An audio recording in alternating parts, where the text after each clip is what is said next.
ಮಹಾಮಾರಿ ಕೊರೋನಾದ ಆತಂಕ ಸದ್ಯಕ್ಕೆ ಮುಗಿಯುವಂತಹ ಲಕ್ಷಣಗಳು ಕಾಣಿಸ್ತಾ ಇಲ್ಲ. ಓದಿಯ ಪಿಶಾಚಿ ಅಂದ್ರೆ ಬಂದೆ ಗವಾಕ್ಷಿಲಿ ಅನ್ನೋಂಗಾಯ್ತು ಈ ಕೊರೋನಾ ಕಥೆ.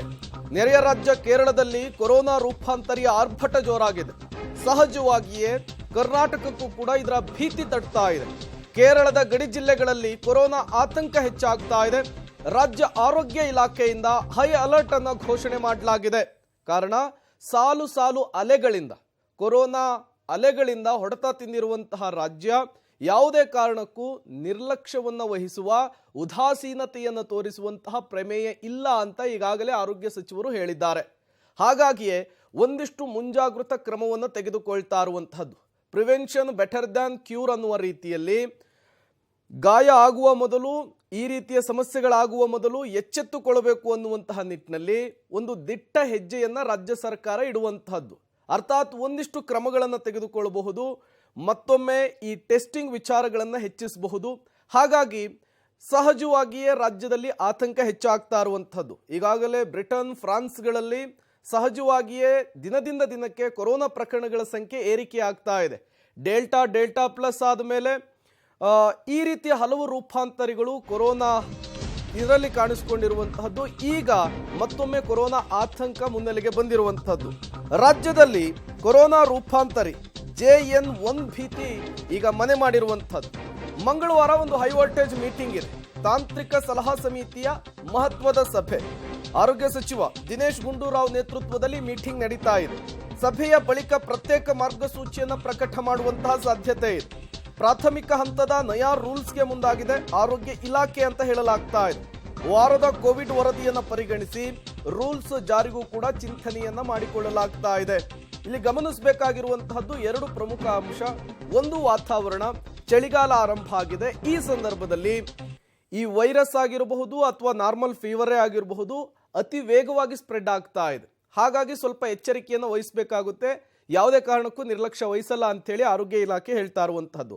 ಎಟ್ ದ ಸೇಮ್ ಟೈಮ್ ಮತ್ತೊಂದು ಪ್ರಮುಖ ಕಾರಣ, ನ್ಯೂ ಇಯರ್ ಬರ್ತಾ ಇದೆ, ಸಂಭ್ರಮಾಚರಣೆಗಳ ಸಂಖ್ಯೆ ಜಾಸ್ತಿ ಆಗುತ್ತೆ, ಕ್ರಿಸ್ಮಸ್ ಬರ್ತಾ ಇದೆ.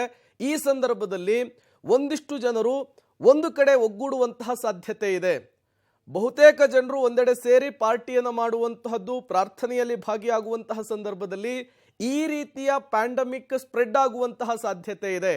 ಹಾಗಾಗಿಯೇ ಮುಂಜಾಗೃತಾ ಕ್ರಮವನ್ನು ವಹಿಸಿಕೊಂಡು ಆರೋಗ್ಯ ಇಲಾಖೆ ಒಂದು ಹೊಸ ಮಾರ್ಗಸೂಚಿಗೂ ಕೂಡ ಮುಂದಾಗಬಹುದು ಅಂತ ಹೇಳಲಾಗ್ತಾ ಇದೆ. ಹಾಗಾದ್ರೆ ಮಂಗಳವಾರ ತಾಂತ್ರಿಕ ಸಲಹಾ ಸಮಿತಿ ಸಭೆ ಇದೆ. ಅಲ್ಲಿ ಯಾವ್ಯಾವ ವಿಚಾರಗಳು ಪ್ರಸ್ತಾಪ ಆಗುತ್ತೆ ನೋಡ್ತಾ ಹೋಗೋಣ. ಸೋಂಕಿತರ ಮೇಲೆ ಪ್ರತ್ಯೇಕ ನಿಗಾ ವಹಿಸಲು ಕ್ರಮ. ಈ ಹಿಂದೆ ಕೊರೋನಾ 1, 2, 3, 4ನೇ ಅಲೆ ಬಂದಂತಹ ಸಂದರ್ಭದಲ್ಲಿ 3T ಸೂತ್ರವನ್ನು ಅನುಸರಿಸಲಾಗಿತ್ತು. ಟೆಸ್ಟು, ಅದಾದ್ಮೇಲೆ ಟ್ರೀಟ್ಮೆಂಟು, ಟ್ರ್ಯಾಕಿಂಗು. ಈಗ ಮೊದಲನೇದಾಗಿ ಸೋಂಕಿತರ ಮೇಲೆ ಪ್ರತ್ಯೇಕ ನಿಗಾ ವಹಿಸುವಂತಹದ್ದು ತಾಂತ್ರಿಕ ಸಲಹಾ ಸಮಿತಿಯ ಮುಂದೆ ಬರುವಂತಹ ಮೊದಲ ಸವಾಲು.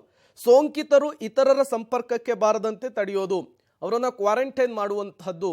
ಅದಕ್ಕೆ ಆರೋಗ್ಯ ಇಲಾಖೆ ಸೂಚನೆಯನ್ನು ಕೊಡುತ್ತಾ ಅನ್ನೋದನ್ನು ಕಾದು ನೋಡಬೇಕಿದೆ.